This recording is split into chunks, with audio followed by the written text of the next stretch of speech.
Je vais parler du Togo.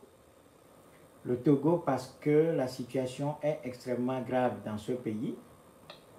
Le régime Franco-Gnassingbé est toujours opérationnel, plus que jamais fort dans ce pays, très très fort.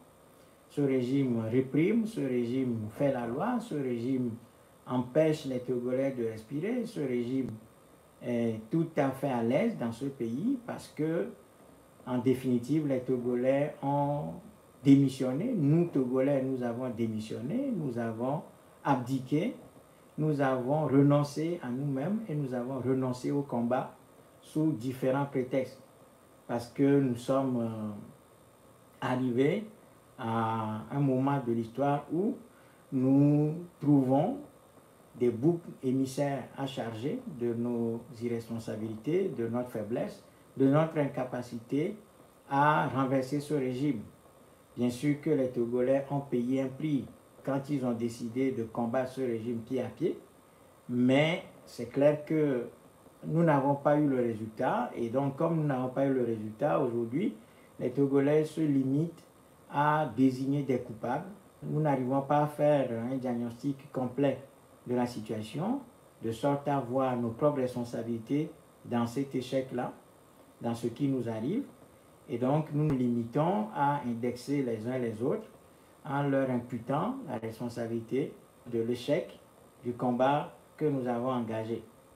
Nous oublions que nous-mêmes, en tant que peuple, nous avons aussi notre part de responsabilité là-dedans. De toutes les manières, les gens qu'on indexe au Togo en disant que ce sont eux les responsables de l'échec du combat au Togo, eh bien ces gens-là sont l'émanation du peuple togolais. Donc ce sont des Togolais aussi.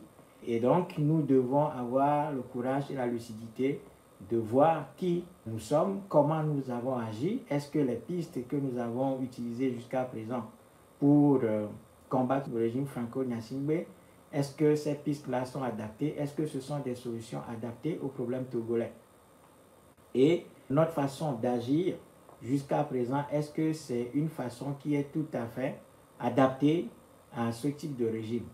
Voilà pourquoi le MORTRA a toujours interpellé les Togolais sur leurs propres responsabilités, au lieu de les encourager à continuer à chercher des coupables, à chercher des boucs émissaires, à charger de nos malheurs. Le MORTRA a toujours dit que notre échec, l'échec du combat au Togo, est un échec collectif et qu'il faudra absolument que le peuple togolais fasse preuve de courage pour s'examiner, se regarder dans la glace et se poser la question de savoir si tout ce qu'il a fait jusqu'à présent contre ce régime était proportionné et était adapté à ce régime-là. Donc aujourd'hui, nous voyons ce qui se passe au Togo où récemment ce régime a réussi encore une fois à casser un des journaux les plus importants du pays, le journal Alternative, a chassé toute la rédaction de ce journal. Le directeur de publication, Ferdinand Haïté, se retrouve aujourd'hui en exil. Toute la rédaction est cassée et l'ensemble des animateurs de ce journal sont en fuite aujourd'hui dans ce pays. Et continuant cette répression, le régime togolais vient en gros de faire assassiner, en tout cas d'assassiner un journaliste de Victoire FM, accusé d'avoir laissé un Togolais critiquer le régime et appeler les Togolais à prendre leurs responsabilités. Et du coup, ce journaliste a été convoqué par la haute autorité de l'audiovisuel et de la communication, la HAC, qui est l'instrument de répression médiatique de ce régime, qui a convoqué ce journaliste et l'a sermonné pendant des heures et des heures, le poussant à admettre sa faute, son incompétence et son incapacité à animer une émission dans laquelle il aurait dû recadrer son invité qui critiquait le régime RPT. Donc pendant des heures, ce journaliste a été harcelé, ce journaliste a été grondé et traité comme un enfant. La radio Victoire FM a été menacée de fermeture, de suspension carrément. Et finalement, les autorités togolaises ont poussé la radio Victoire FM à demander pardon publiquement. Donc, un des journalistes phares de cette radio à la personne de Joachim Agbetim, était obligé de venir sur les antennes et de supplier le régime de demander pardon et d'avouer que la radio Victoire FM n'était pas professionnelle, avait commis une faute déontologique et donc tenait à présenter ses excuses aux autorités de fait du Togo et présenter les excuses de la chaîne à l'ensemble des autorités qui se sont senties indexées par l'invité de cette émission. On a mis tellement la pression sur ce journaliste que finalement il a admis avoir commis une faute et quelques jours après ce journaliste est mort. Probablement d'un problème cardiaque parce que ce journaliste n'a pas supporté la pression qui a été mise par la haute autorité de l'audiovisuel et de la communication au Togo, qui est le bras répressif médiatique de ce régime franco-gnassingbé. Donc, ce journaliste extrêmement populaire qui faisait des émissions en évé, donc une langue nationale du Togo, eh bien, c'est fini, cette émission est terminée, le journaliste a été assassiné. Donc, voilà, la répression concrètement dite dans notre pays. Et ce régime continue comme ça. Pendant ce temps, nous, Togolais, nous nous taisons, nous ne disons rien. Ça, c'est la deuxième grande répression qui vient d'être déployée dans ce pays. Et puis, troisièmement, il y a toujours des détenus politiques qu'on appelle des révolutionnaires taïga, parce que depuis 2017, Faure Gnassingbé et ses amis avaient capturé des Togolais accusés de fomenter une révolution contre son régime. Ces Togolais sont en prison depuis 2017. Il y a eu déjà des morts parmi ces prisonniers politiques qui n'ont même pas été jugés. Ils croupissent en prison depuis des années. Nous avions fait plusieurs vidéos dans lesquelles nous avons parlé de ces gens et nous avons à plusieurs reprises interpellé le peuple togolais sur le sort de ces Togolaises et Togolais qui séjournent aujourd'hui en prison, accusés d'être des révolutionnaires contre le régime franco-gnassingbé au Togo. Et donc là, il y a 2 jours, un des prisonniers vient de mourir également. Donc, quand on additionne tout ça, la succession des événements répressifs, des faits et des actes répressifs de ce régime, on voit que les Togolais ne bougent toujours pas, les Togolais ne réagissent pas. Il y a une sorte d'indifférence que les Togolais manifestent vis-à-vis de tous ces faits graves. Les crimes économiques sont légion dans ce pays. Les assassinats sont légion dans ce pays. Nous avons connu des assassinats, y compris jusqu'au camp militaire, où par exemple le colonel Madjouba a été égorgé, assassiné au camp militaire. Le corps n'a pas été rendu à ses parents jusqu'à présent.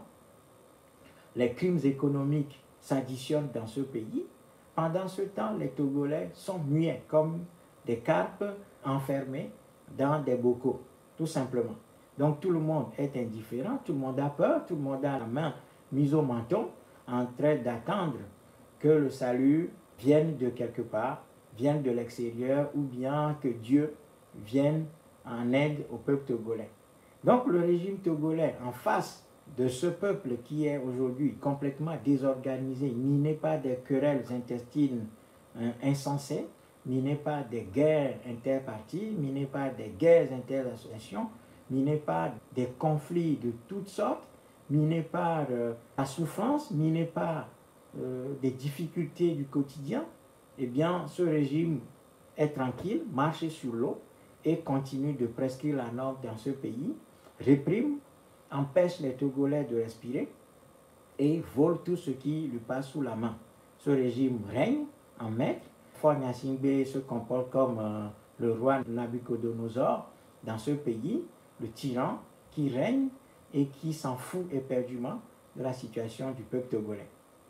Donc, nous sommes là au cœur de la France-Afrique, d'un régime extrêmement répressif, colonial, et pendant que ce régime a ce caractère violent, répressif, normalement, c'est là que le combat devrait s'intensifier. C'est-à-dire, plus l'injustice est grande, plus le combat contre elle devrait s'intensifier. Or, qu'est-ce qu'on voit au Togo? C'est plutôt qu'on assiste à une équation inversement proportionnelle. C'est-à-dire, plus la répression s'accentue, se pose la question de savoir si nous ne sommes pas devenus des esclaves consentants de ce régime? C'est une question extrêmement sérieuse. Cette question se pose avec acuité. Est-ce qu'aujourd'hui, les Togolais, dans leur comportement, dans leur silence, dans leur indifférence, dans leur désorganisation, dans des guerres intestines, dans des guerres inter-togolaises et inter-togolaises, est-ce que nous ne sommes pas en train de prêter main forte à ce régime? Est-ce que nous ne sommes pas, quelque part, en train de donner toutes sortes de chances et de raisons à ce régime de continuer son déploiement dans ce pays? Est-ce que ce régime, en ayant en face de lui un peuple qui a cette attitude-là, est-ce que ce régime, nous ne sommes pas en train de lui donner carte blanche pour pouvoir continuer à nous réprimer et à traiter les Togolais de cette façon? C'est une question extrêmement sérieuse. Et je pense que la réponse est oui. Parce que quand normalement vous avez un régime comme celui du Togo, un régime extrêmement répressif, un régime violent, un régime qui vole tout, qui affame le pays, qui assoiffe le pays, qui détruit tout dans ce pays depuis 1963, eh bien, les Togolais devraient être dans une logique de résistance implacable. Mais à quoi assistons dans ce pays? Nous assistons à un laisser-aller, à des divisions insensées, à du foutage de gueule tout simplement. Patriotique, le patriotisme n'est pas au cœur de nos réflexions. Nous n'avons pas l'attitude des gens sérieux face à ce régime. Nous lui laissons le boulevard et ce régime continue de prescrire la norme, d'interdire toutes les libertés, de verrouiller complètement le pays. Ce régime est arrivé aujourd'hui à fabriquer des lois, toutes sortes de lois, pour interdire toutes sortes d'exercices de liberté dans ce pays. Donc, liberté de manifestation, impossible. Liberté de presse, impossible. Liberté économique, impossible. Liberté d'association, impossible. Liberté de manifester, impossible. Donc, ce régime a verrouillé tout complètement dans ce pays. Ce régime a tout verrouillé. Tout, absolument tout. Ils ont fait des lois pour empêcher les Togolais de s'exprimer et de bouger. Voyez, face à ça, quelle est notre réaction? C'est plutôt une réaction d'indifférence, une réaction de non-sérieux, une réaction des gens qui ne prennent pas la mesure de la gravité de la situation. Et donc, voilà, nous prêtons le flanc à ce régime et nous sommes devenus quelque part, par nos comportements, des esclaves consentants de ce régime. Donc, nous avons accepté que le régime togolais nous transforme en ses esclaves. Nous ne pouvons pas laisser notre pays dans cet état, nous ne pouvons pas continuer à regarder le régime dans cette posture, les bras croisés. Nous ne pouvons pas laisser ce régime continuer comme ça, à nous traiter comme il nous traite actuellement.